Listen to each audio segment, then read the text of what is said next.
Alors c'est vrai qu'il nous arrive quelquefois de nous retrouver dans des situations extrêmement compliquées. Alors là, tellement compliquées au point où on se demande est-ce que Dieu existe vraiment? Est-ce qu'il est conscient de la situation que je traverse?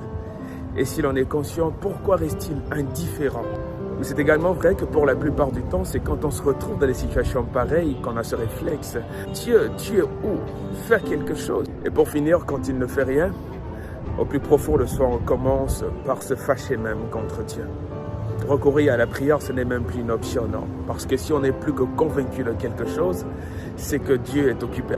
Mais à chaque fois qu'on pense que Dieu devrait agir quelque part dans notre vie et qu'il ne le fait pas, la sagesse voudrait qu'on se remette en cause, non. Et non, Dieu. C'est pourquoi dans Romains, il est dit, ô homme plutôt toi, qui tu es pour contester contre Dieu?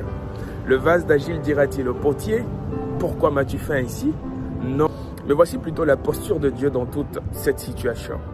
La Bible dit que l'Éternel, du haut des cieux, regarde sur la terre les fils de l'homme pour voir s'il y en a un qui soit intelligent et qui fait quoi? Qui cherche Dieu. Alors je pense donc que Dieu est parfaitement au parfum de tous tes problèmes et que son désir même c'est de t'aider.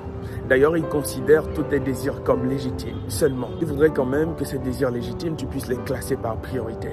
C'est la raison pour laquelle dit dans Matthieu, la vie n'est-elle pas plus que la nourriture et le corps plus que le vêtement?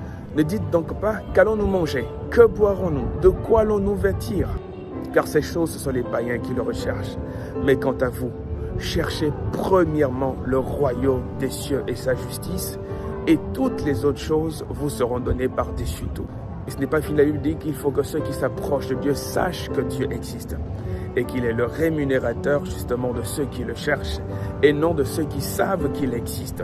Je voudrais donc que tu ailles au-delà, que tu ne t'arrêtes pas seulement à savoir que Dieu existe, mais que tu cherches Dieu et que tu cherches sa parole.